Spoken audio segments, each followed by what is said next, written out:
Next up is Dr. Andy Calatay, presenting for his 7th of 7 times at the conference. And I know we talk about passion. Andy is passionate. He's going to probably get into OAS and all of that sort of stuff and liquidity and whatnot. So, Andy, be mindful of our time. And then Adam Looney from Brookings will come up and discuss, and then we'll move into our final Q&A. Okay. Thanks, Rich. And thanks, Steve Winterstein, because he already summarized my primary finding. In case you missed that, he said, due to the elimination of advance refunding, bonds are being issued with 6- and 7-year calls. Am I quoting you correctly? And I'm sorry. It's all right. It helps. So this is about life without advance refunding. And just to make sure all of you know what advance refunding is I'm going to use a couple of my valuable minutes to explain it. It's a very simple transaction, yet some people find it very confusing. So what happens, the municipality would sell a new issue and then buy treasury bonds that defease the outstanding issue to the call date. And then it's called legally defease the issue. And then on the call date, the old bond would be called and the new bond would stay out. Now, the basic problem, if you like, with advance refunding is that now you have 2 issues outstanding. At one point, you could have as many as 3 issues outstanding supporting the same project. So that's why it was eliminated. Why should you have $300 million worth of bonds supporting a $100 million project? Just to give you an example, suppose the outstanding bond has a 5% coupon, 25 years to go and 5 years to call. So the current rate, 25-year rate, is 4%, and you could earn on the escrow 3%. The value of the price of the outstanding bond would be, if you leave it outstanding, is 115 and change, but the escrow would be only 109 and change. So you could save about 6.5 points savings by advance refunding. That's how the transaction worked. And if the old bond happened to have a 6% coupon, then you would save even more. Now, one small point, this case where the refunding rate is 4% and the escrow yield is 3%, people refer to it as negative arbitrage, which, by the way, happens to be a misnomer, but I will not get into that. So that's how it worked, and this was very critical to the still current practice of issuing 5% bonds callable after 10 years. You heard Steve say that that is the predominant institutional structure. 5% bonds callable after 10 years at par. And you say, well, what's such a good deal? Why have these bonds, 5% bonds, when rates are roughly 3%? You're issuing bonds 200 basis points above current interest rates at a high premium. Well, from the institutional investors' perspective, it turns out that when rates increase, bonds which trade around par or below par perform much worse than bonds that trade above par. So if you're mark to market, you don't want to see your portfolio suffer, and you buy premium bonds. And most institutions simply will not hold bonds below 102 or 103 because they don't want them to fall below par. So that explains the 5% part. But what about this non-call 10? And that's a really interesting part. That has to do with the advance refunding. So they are literally tailor-made for advance refunding.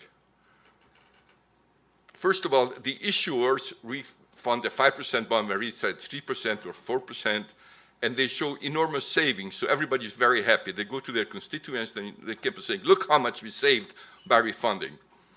Of course, the old bonds were never meant to stay outstanding for 30 years anyway, because everybody knew that they would be called after 10 years, but they are refunded even earlier. The investors like the advance refundings. First of all, one reason is because typically the issuers call too early. That's kind of a waste of option.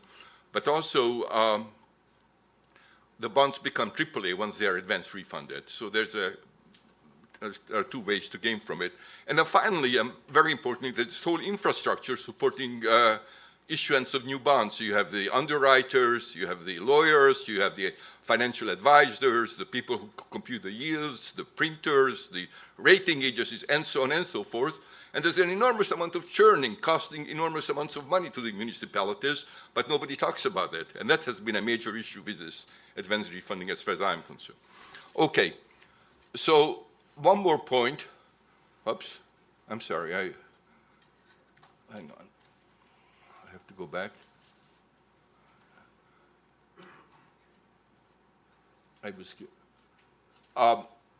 As a result of this 5% non-call 10 bond structure, the yield curves today are all in terms of for 5% non-call 10. They are not par curves like you have it in treasuries.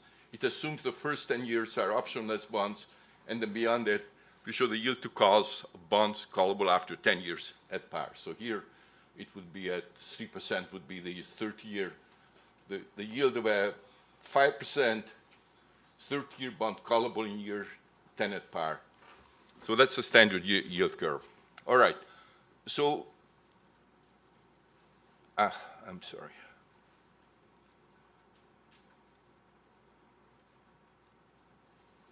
So one very important point about advance refunding, probably the most important point I'm going to make and least controversial, advance refunding was an option and it had value. Many academics argued that it had no value, which is interesting enough. They couldn't understand that, even though a moment of reflection, they're convinced that it has value. And how much it is, how much that value was, that's kind of questionable. It depends on assumptions about volatility and the correlation of treasuries with muni rates and so on and so forth, but it had value. And I estimate, I published a paper with Laurie Ranieri, we gave a paper here last year or 2 years ago, where we said it's worth at least 1 point. It was worth at least 1 point. That value is gone now. There's nothing that can be done to create that value. And people are trying to do alternatives such as forward swaps, forward, the Cinderella bus, all kinds of gimmicky things, but this value cannot be recreated. It's like Humpty Dumpty, it's gone. And that translates into increased cost to the municipal issuer, everything else being the same. So the cost of municipal bonds, everything else being the same, will be somewhat higher. Now, what else is going to happen in the capital markets? Well, the first prediction I'm making is that because the infrastructure wants to see some action, they will say, let's have bonds with shorter call. 4 year, 5 year, 6 year. We have seen some bonds, 5% bonds with callable after 3 years, believe it or not. So that's one important point. But then the second question comes up. Could you issue, what's the point of issuing a 5% bond callable after 5 years or 3 years or 4 years? Do you know that bond is going to be called? So why bother having such a bond? Why not just issue straight optionless bonds?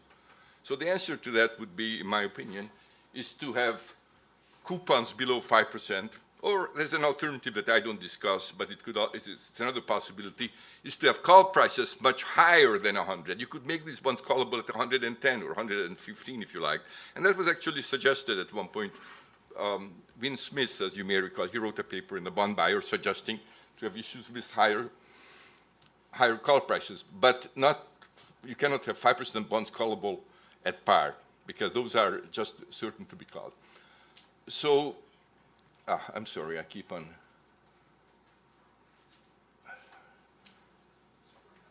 Why do I have so much trouble? Hang on. Okay, here we go. So the third point I would like to make is that if you start issuing bonds with coupon lower than 5% and call protection less than 10 years, you cannot have the traditional yield curve of 5% bonds callable after 10 years at par. You need different types of yield curves. I'm not sure what will be. It's kind of speculative to say that we'll have 4% bond callable after 6 years, but it's interesting to kind of wonder what they would look like. And here's an example, I'm going to do this very quickly. So if you look at the blue line, that's the 5% non-call 10, which I showed you before. And the green line is the 4% non-call 6 bond, which would be equivalent to the blue line, but it has a very funny shape. And you see a 4% non-call 6 bond would yield in 30 years 3.4%. So you can, with the right analytics, and Steve already referred to this OES-based technology, you can go back and forth. And actually what's needed is ultimately is a single yield curve, and my favorite would be just a par optionless curve, which is the red line shown here. So we could have all kinds of yield curves, but ultimately, I don't think the 5% non-call 10 curve is going to survive forever. There will be a need for alternative yield curves. Okay. So I already mentioned a number of times that we are going to need option-based analytics. And in particular, Steve mentioned this acronym, the OAS, which has been used in every other part of the fixed income markets for many, many years, whether you talk about mortgage-backed securities or corporate bonds or agency bonds. And the question is, why is it not being used in munis? And I think we'll be forced to start using that technology. And this excuse that munis are different, it never made any sense to me, and it still doesn't. And munis are not different. It's just the muni analysts are different, I think. No, I mean it sincerely. There's just no excuse for not using the right technology. And we are going to be forced, because there will be such a variety of different structures, we'll be forced to use technology which is appropriate for these bonds with options. Just to give you one example, here is something. How do you define when to call? Because going forward, we have the calling bonds. We are not going to be doing advanced refundings. And of course, bonds have been called forever. And what's the right way to decide when to call? Well, I want to show you something which has been used since 1976 in the corporate market. How do you define when to call? There's this notion called refunding efficiency. You look at how much you save, which of course the people love to show, but they never show the option value, which is, you see how much optionality do I give up on the old bond, and how much optionality do I get in the new bond, because most of the time the refunding bonds themselves are also callable. So you have to use both optionality and cash flow savings to determine when to call. And again, I want to emphasize, this has been used since 1976, which is how many years? 42 years.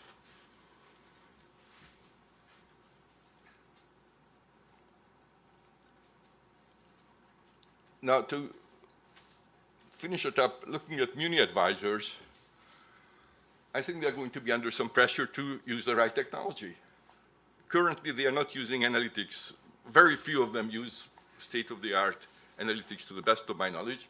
Most of them go by these rules of thumb that just yesterday I looked at the GFOA document which describes when to do refundings in general.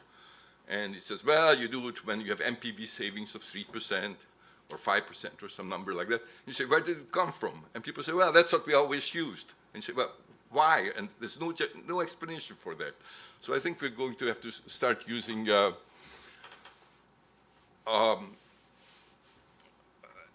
this option-based refunding rules. The other thing, another topic which is kind of relevant, the TIC, which is the standard for determining which bond to choose in a competitive deal. And TIC, true interest cost, for those of you who are not familiar with that, doesn't look at optionality. And so how do you compare a 4% bond callable in 6 years to a 5% bond callable in 10 years? Somehow you have to recognize that they have different optionality, and there is something called TIC plus, which is actually available in IPREO, but people have not been using it. It's time to start thinking about it. And finally, I think it's up to the MSRB to include these option-based analytical tools in the requirements.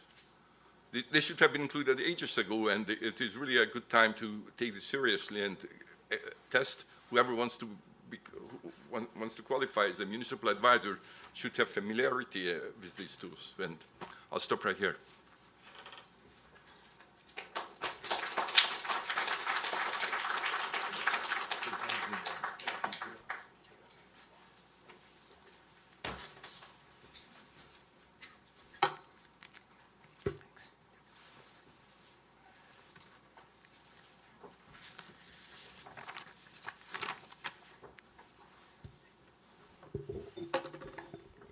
All right, well, thank you very much for the opportunity to discuss this interesting paper. I wanted to step back for a second before discussing the topic of life after advance refunding and to talk about why we're talking about life after advance refunding. And obviously that's because we just had a tax reform that ended the practice. And so before getting to the main questions of the paper, I wanted to talk about the goals of that tax reform, the reasons why advance refunding was deemed an acceptable provision to eliminate, and whether we should anticipate that this change is permanent or something that might come back. So among the many objectives of the recent tax bill, there were clearly efforts to raise revenue by closing tax expenditures, to simplify complicated areas of the tax code, to target provisions that were deemed to be inefficient or unproductive, and to reduce federal subsidies flowing to state and local governments more generally. Hence, I think it was natural to look at the municipal bond market in general and at advance refunding in particular. So with this in mind, my first observation is that I think the municipal bond market survived the tax cut surprisingly well, at least in terms of how much the reform targeted revenues from the municipal bond market. So prior to this reform, the Joint Committee on Taxation had estimated that the tax expenditure, the subsidy for the exclusion of interest on public purpose state and local government bonds was about $41 billion a year over the next couple of years. In early drafts of the tax reform plan, the Republicans had clearly proposed much larger reductions in the subsidy, including the total repeal of private activity bonds. In the end, the revenue effects of the bond provisions in the Tax Cuts and Jobs Act were relatively modest. It ended advanced refunding and eliminated the relatively small portion of the market that was used in tax credit bonds. And the Joint Committee estimated that the repeal of advanced refunding would raise about $2 billion a year over the next few years, which is relatively small in comparison to the $41 billion subsidy that they had estimated. And indeed, that estimate probably far overstates the true impairment to issuers of municipal bonds because of how the JCT scores those provisions. In particular, the JCT only scores the revenue provisions of this change and not the changes in spending. So it excludes the fact that the Treasury had saved money by paying lower interest rates on slugs, on state and local government securities. So in short, the scoring conventions mean that they only counted the fact that there are fewer tax-exempt securities in the market, but not any net savings to the Treasury that had arisen earlier from the fact that they got to issue lower-yielding state and local government securities rather than taxable Treasuries. And so as a result, the budgetary consequences of the bill were probably much smaller, and the amount of federal subsidy that was lost that had accrued to state and local governments were probably correspondingly lower. And so there's no doubt that the reform reduced the total tax expenditure for municipal bonds. In the JCT's estimation, it was a cut of about 25% of the total subsidy, but that was almost entirely because tax rates are lower, not because of the elimination of advance refunding or any of the other changes that they had made. So in that regard, I think the muni market escaped worse fates in this reform. Moreover, I think that there were good policy reasons to eliminate advance refunding, which will be hard to overcome in the future. So, one goal of tax reform was simplification, And clearly the repeal of advanced refunding advanced that goal. If nothing else, advanced refunding was complicated. It required a lot of expertise from people like you. It required a dedicated team at the IRS, a team armed with, I think, a 3-volume operations manual and training manual to monitor compliance. And it required a separate Treasury office in, I think, Parkersburg, West Virginia, to issue the state and local government securities. And so while some of that apparatus is still going to be needed to deal with bonds that had been grandfathered, clearly there was a lot of administrative capacity and cost that was eliminated from the system by eliminating this practice. In addition, and I think more controversially, advanced refunding was viewed by policy researchers and the academic community as an inefficient way of subsidizing state and local governments, and even one that could be disadvantageous to the issuers, and thus one that they had targeted for elimination just on that basis. So clearly there are widely divergent opinions about how valuable advanced refunding is to municipal issuers. And I'm not here to assert that advanced refunding was bad for issuers. But I wanted to describe that view because I think it was one that was relevant to this tax reform and that will continue to be relevant to people who had participated in that practice. And so I think that negative view of advanced refunding was informed by the idea that defeasance in general is a transaction that was at best zero-sum and at worst was one that destroyed value for an issuer, at least financial value. So in the textbook case of defeasance, an issuer issues a new bond to purchase escrow that finances payments on the pre-existing issue. In that textbook example, a transaction like that cannot create financial value. That's because the price of the escrow needed to finance the existing bond payments must equal, in present value, the price of the existing bond. So with a callable bond, in contrast, the option to call has clear value. Instead of paying a coupon of, say, 10%, if the interest rate is 5%, I can call the bond, I can issue a new one at 5%, I can pay 5% instead of 10%, and I can keep the difference. But with a bond that's not callable, the issuer always has to pay the 10% coupon. So that the cost kind of doesn't go away in a early call or an advanced refunding.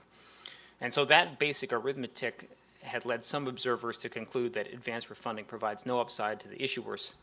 Indeed, some suggest that there was only downside when you factor in the fees, the credit enhancement that advanced refunding provides to bondholders, and the foregone value of the option not to call should rates rise, or to call at a lower rate should rates decline.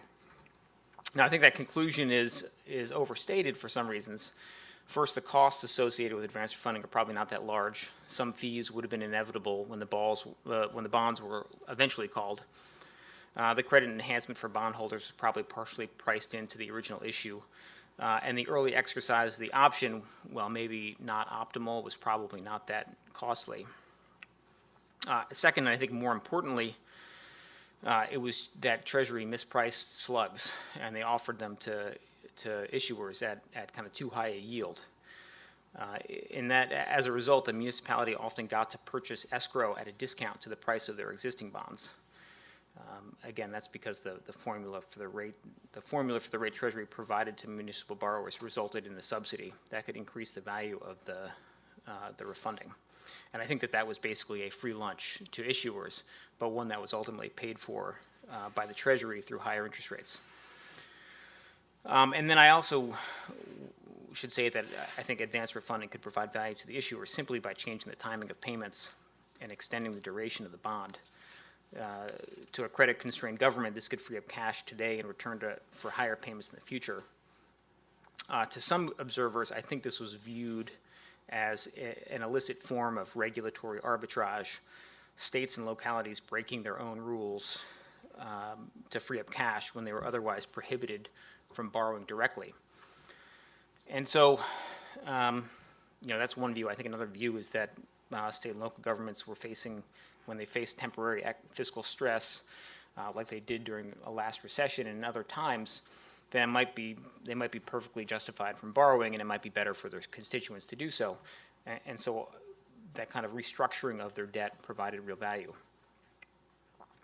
But even if it wasn't necessarily bad for the issuer, it was also, I think, hard to argue that it was a particularly cost-effective or an efficient way to subsidize, for the federal government to subsidize state and local activity.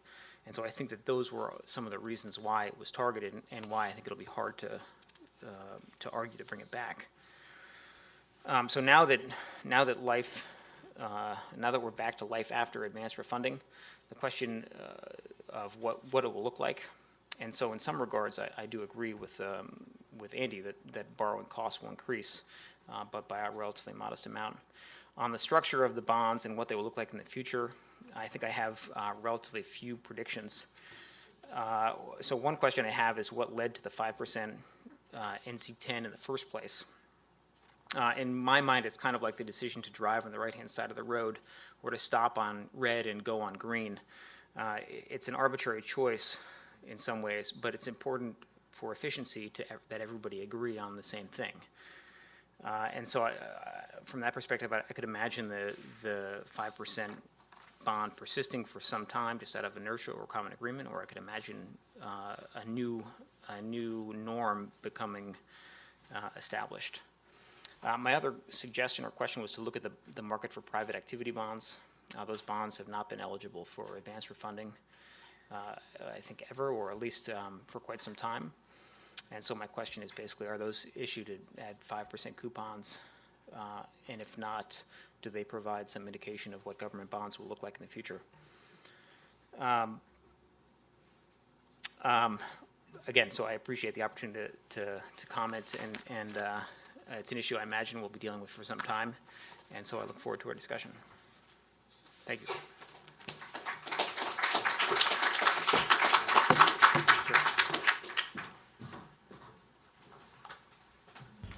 A little something there for everybody. So we heard about the way we were from Andy and why we were the way we were, and then Adam pretty much made us realize we'll never be that way again. And then Andy suggested that that'll be a more expensive world that we'll be living in as municipal issuers, that there may be some new structures to allow us to try to recapture some of the way we were, and that those new structures will require new tools, new expertise, et cetera. So a lot there. I'm looking forward to the audience questions. So one to a customer. So George, you want to spend your question now? Yes. All right. My question has to do with what data there is that shows more lower coupon paper. And I asked Steve about this too, and we're both dealing with anecdotal issues, and I don't know the answer. I know that there were short call paper early in 18 when there just wasn't a lot of paper around. And Dr. Calatay, are you aware of what the pattern has been of late? Is there short call paper around? Because I don't think there is. I really haven't been following it, George, but I know that there was a 5% bond callable in 3 years. Wisconsin did some, California did some. Yeah, there were a few of those, and I know that there have been some 7-year and 8-year, but I really don't follow it. But the question is not what's going to happen in the next 2 months. The question is, where are we going to be a year from now, or 2 years from now, or 3 years from now? Are we still going to have the exclusively 5% non-call 10s? And the answer is, I guarantee, no, there will be. In particular, there's another structure that I don't even mention. We need long optionless paper. We don't have any of that either. I mean, the 5% non-call 10s completely dominate the institutional market. I see an prolific issuer raising his hand. Ben, could you say your affiliation for the benefit so of the I'm group? Ben Watkins with the state of Florida, doing my part to keep the state in debt. And so a couple of things, a couple of observations.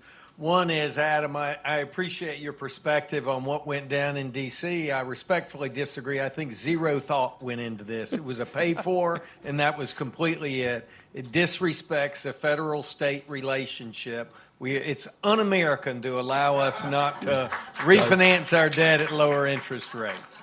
So, Be civil, Ben. I am. Just a different point of view, that's all. And so, Dr.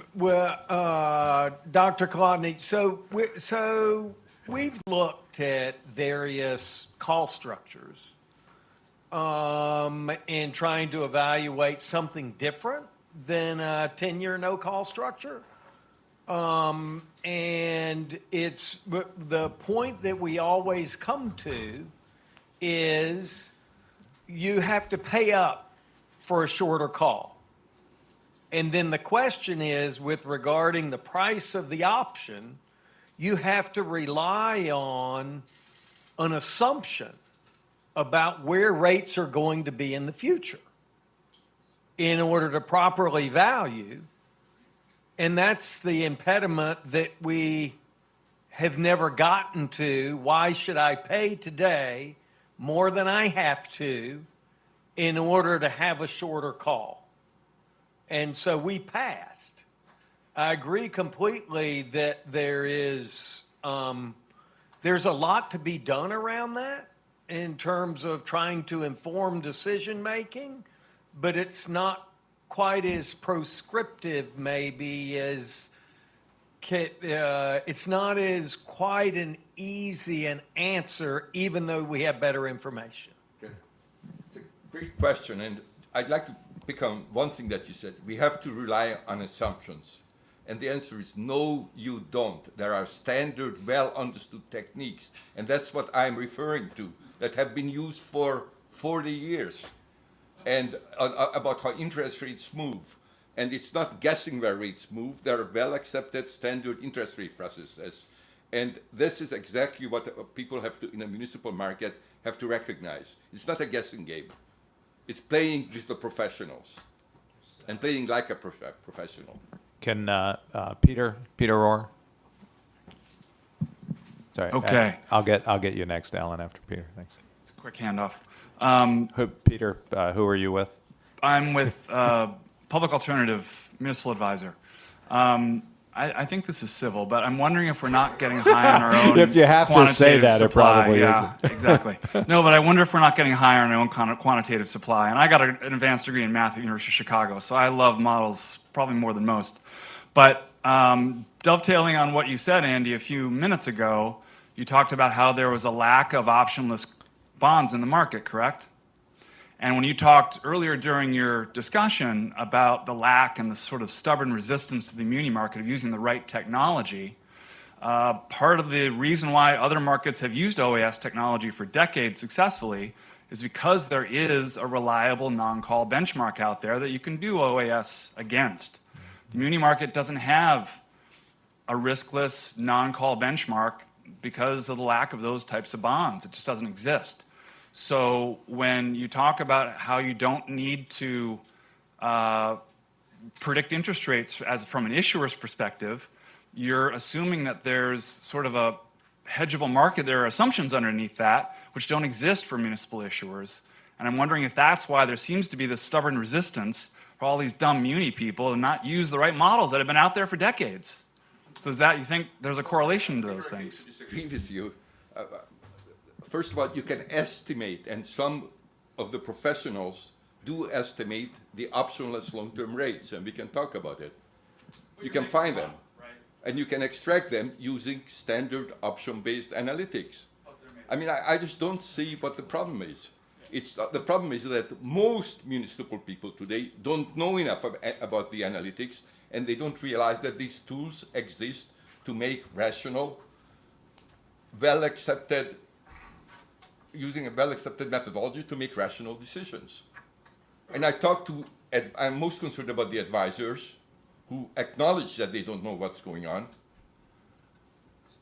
and they rely on these voodoo finance assumptions on 3% MPV rule and 5% this and that.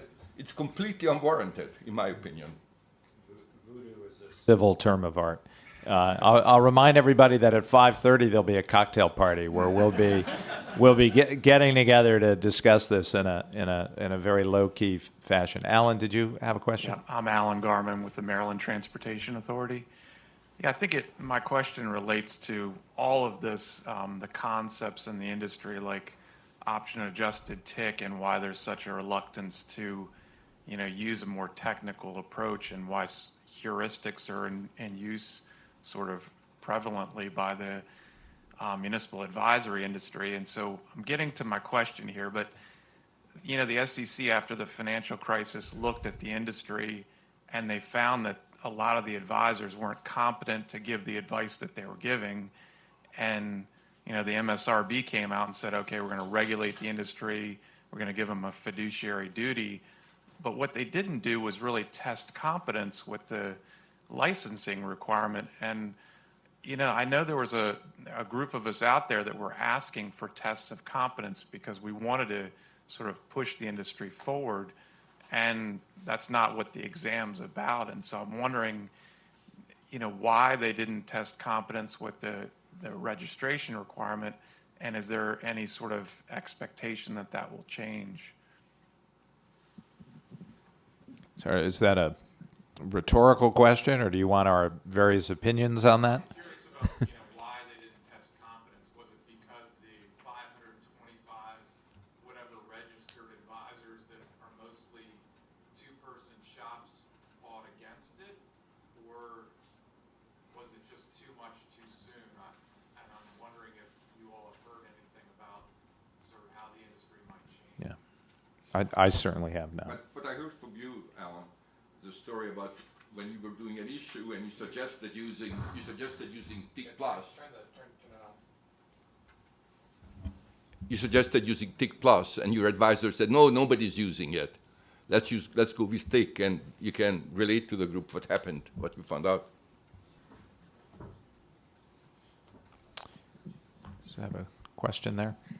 So I actually was going to respond to the idea of. Could you remind us I'm of sorry, who you are? Marianne Edmonds. Was going to respond to the idea of competency-based testing and the issue of maybe, I don't want to say too much too soon, but the MSRB was faced with developing the Series 50. And as Andy knows, because he and I spent a few meetings together on one of these qualification committees, I think we both left it before they got to the point where they released the Series 50. But you're taking a totally unregulated industry, and you have to think about the steps that you have to take to get from that place to having sophisticated mathematical analysis on a test. And so I would expect over time that we may see more rigorous testing in the same way we've seen that in other parts of the industry. I would also say that while I think at my shop we do a pretty decent job of doing analytics and trying to, we may not get it right every time. Don't anybody say I said that. But I think we do a pretty decent job of that. But let's remember that, and I'm going back to those people in Iowa, there aren't that many sophisticated financial advisor shops that practice truly nationally. If you want to find somebody who's going to do financial advisory work for a small community in Utah, if you don't call Zions Bank, you don't call PFM, who are you going to call? So let's remember that we don't want to take away the ability of some of these small issuers to have access to some advice, though it may not be the advice that meets the standards that some of us may want to see eventually. So, I think, David, you're going to get our last question. David Wessel. Adam, I wanted to give you a chance to respond to Ben Watkins' assertion. I'm serious. So I think what's interesting about these pay-fors is that they develop over time. And we know there was academic attacks, which Andy referred to and you referred to. So just how does something like this find its way into a tax bill? I mean, I do think it was thought about. I mean, so on the one hand, you said it was just to pay for, and so in some sense, yes, it was just to pay for. But I mean, they had a big menu of items that they could have used as pay-fors. I think one of the buckets they selected was the municipal bond bucket, so to speak, and they scoured that list for things that they thought were that would at least impair the special relationship between the federal government and the states, and the ones that were kind of least harmful. And so I think that there has been a long-term scrutiny of the different provisions that in the tax code that provide benefits to state and local governments. I think over time, advanced refunding had migrated to the bottom of that list in terms of its impression of being something that provided a lot of value to the localities. That might be wrong on the merits, but I don't think that was the impression that people here in Washington had. I think that they viewed it as not something that was not super valuable to the constituents. I thought it was something that was very complicated, that didn't deliver a lot of value per dollar of federal tax expenditure. And so I think that that's why it was the last thing that remained on the list, and the one thing that didn't get taken off in the last conference volume. So conference agreement. So I think that you look at the longer time horizon. I do think that they had thought about it, and this element was the one that was kind of the one that just didn't make the cut in this reform when they were looking for the pay for. Okay, I think we'll conclude on that note. Just a couple of quick housekeeping things. We reconvene tomorrow at 7:45 for breakfast. And David, there is a bus out front taking folks to dinner that'll be hosted by Brandeis, WashU, U Chicago, and the Brookings. We look forward to seeing you there, and thanks, gentlemen, for your comments.